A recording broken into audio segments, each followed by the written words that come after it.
Hello everyone, welcome back to Ready, Set, Go Fish. If you watch this channel, you might be aware that I have a personal project that I've been working on for quite some time.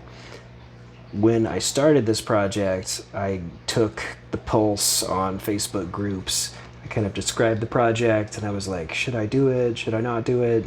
Is the price fair? And everybody roundly told me that no, I should not do it, and I was crazy. So, of course, I disregarded everyone's advice and I went ahead and I did it myself. And this is just a little kitchen tank that I'm pointing at while talking. But my project has finally, I won't say it's concluded, but there it is. It's full of water. It's sitting on a stand. The part of this project that I was least sure about was restoring this acrylic tank back to a reasonable condition. So that was really the hardest part for me. That was the part that I was not very confident in. The rest of it, it's kind of an iteration on what I've done previously with custom tanks, and just a little bit better. Every time I do this, the designs improve a little bit. So I've made a few of these custom tanks now, so it's starting to look pretty good. Just a few highlights. It has like a poor man's sump system. These things are actually adjustable, so I can raise and lower them, control the water level in the tank. That's the return coming in from the top. Over here, there's a second overflow, like a backup. You can see in the back left over there. Very simple. The stand, this is a completely new design for me. I've made all of these panels and finished them to kind of a furniture finish. My intention was to make it child safe, so I've attached these panels by magnets. And really, the sump fills up like the whole thing. So I'm not keeping food down here. The only thing I'm keeping in this tank is a sump. So it's not super easy access, but I think it's up to the task. So I'll give a more thorough walkthrough of this system at some point, but all of this is the best design that I've created so far. And the frame is also new. It's 2-inch welded steel, and it is a big ass tank. I think it's 265 gallons. It's a 75-gallon sump.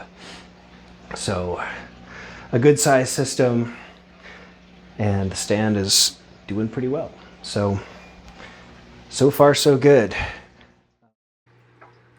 So at this point, I've had a couple of smaller fish in the tank for a couple of days, and just to make sure they don't die. Make sure all the polished compound is removed from the tank. Just introduce a little bit of ammonia to the tank, and now I'm going to introduce 4 more peacocks and haps, just to add a little more bio load. I've charged up a bunch of filter in my other aquarium, so I have a bunch of live filter media that I'm putting in, or I put in this morning, and now I've added some more fish to it here. I'm in the process of adding 4 good size haps. They're all like 4 to 5 inches. This first one's an electric blue. It's a deep water hap Electra, I believe is what it's called. I got it from Roberto Gonzalez, who I also have a video of his breeding facility. He's got some really beautiful ones.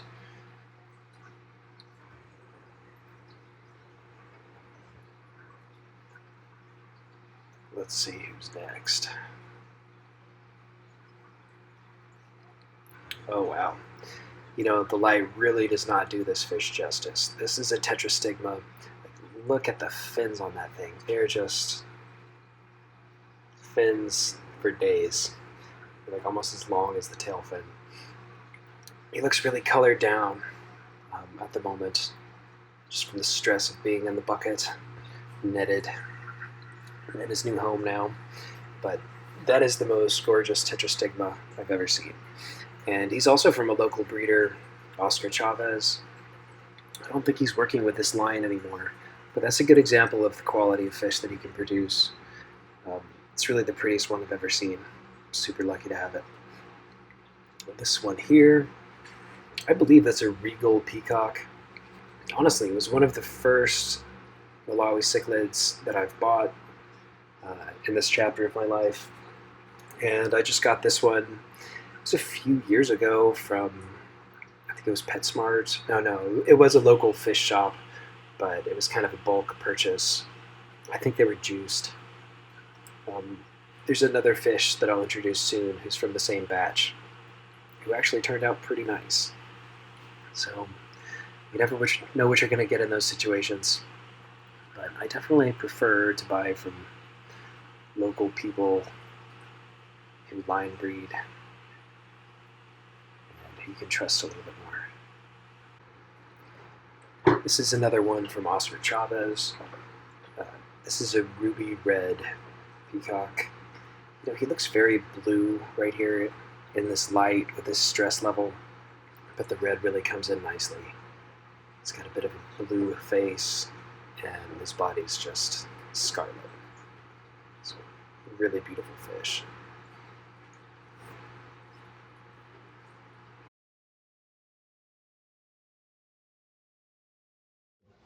So I do have some new fish to throw in tonight. I know you guys always enjoy seeing the fish go in.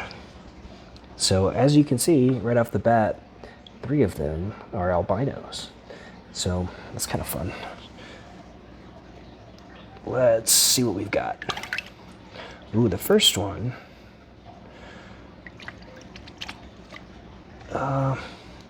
What was this one called? I think it was called a sunburst friary. He's really not very happy. I got him at Cichlid Shack, which is now closed, sadly. But he is a platinum sunburst friary, I believe. All right, he's going in. He's a beautiful fish.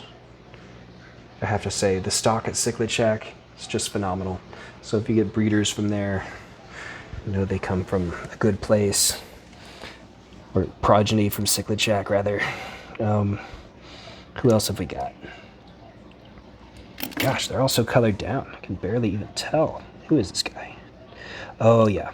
So I got this fish at a local retail shop here in Phoenix. It was showing pretty good color when I bought it. I think I paid $20 for this peacock.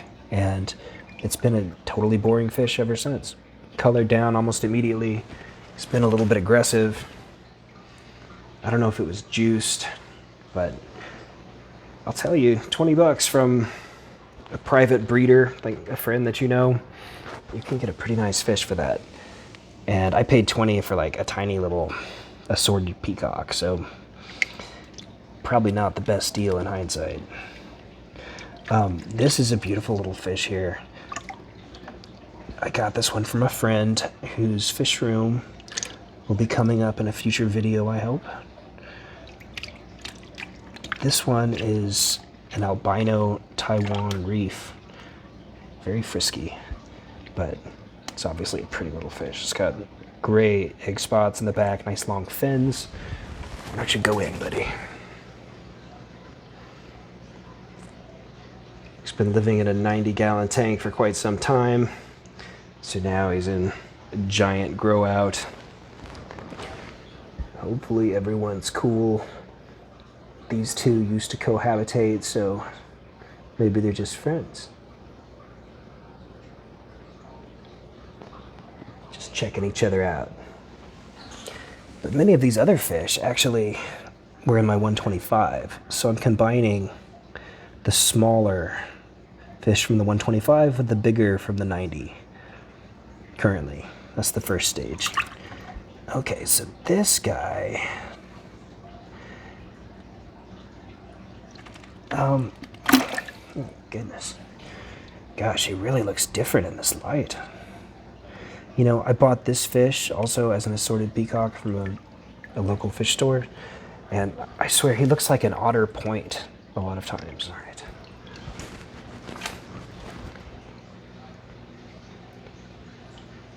I have to say, I have this light here which I kind of like lights right on the edge just because it illuminates the fish's front beautifully. But it's a lot of blue in that light. I'm not loving it. Oh, you know what? This is the sunburst frayeri. This is the one from Cichlid Shack.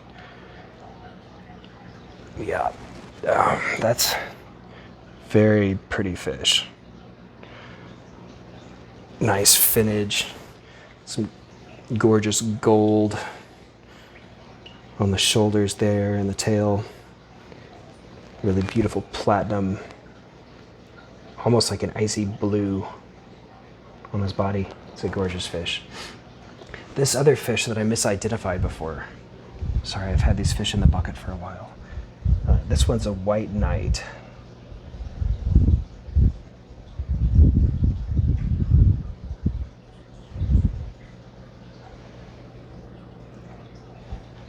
So we're getting a pretty good little collection of fish in here. I think we're approaching 10 or so. And this last one is an OB. You know, I don't know the details of this OB, but it's got kind of a nice gauzy color. Some pretty markings, some orange, some black, some kind of silver. And it's in. So tonight's really the first night that this tank has been decked out, filled with fish that I love. You know, it's obviously not finished. The lighting's very minimal. There's no gravel, there's no decor, but the system is fully operating and it has some beautiful fish in it, so there's not a whole lot to complain about at this point. It's definitely nice to look at now. So, am I happy with the way it turned out? Yes, mostly. It's not quite as clear as I wish. There's a little bit of crazing that I don't love. I've learned a lot during this process. You know, I think the reason people told me not to buy a giant acrylic tank is because it would be a lot of work, and they were correct. It was a lot of work. Was it a mistake? I don't think it was a mistake. I've learned a lot, but you know, I'm the kind of guy that has a lot of energy, and I like to learn by doing, so it's not a mistake for me, but I could see how it would be a mistake for some people because it took a lot of hours and it was kind of a pain in the ass. But the effect is wonderful. Like it's a freaking huge, awesome tank. It's set up basically the way I want it so far. It's a really nice sister tank to my other living room tank. This is where the predator haps, large peacocks, large haps are. It's a 210 gallon, 2 foot by 2 foot by 7 foot long tank. And it's obviously pretty great to look at too. So at this point, I have 2 sweet tanks in the living room, which I'm thrilled with. And my wife gets to have no tanks in the master bedroom, which she is thrilled with. You know, you don't think about it, but when fish get to a certain size and energy level, they can be pretty loud. So she's happy to see them out of the bedroom, and I'll be happy to see them right over here. And, you know, we'll see. We'll see if that 125 gallon ever comes out of the master bedroom. I see this as kind of like a bonus tank, and the 125 as a grow out. So I'll let you all know how that goes. Until then, guys, thanks for watching and happy fish keeping.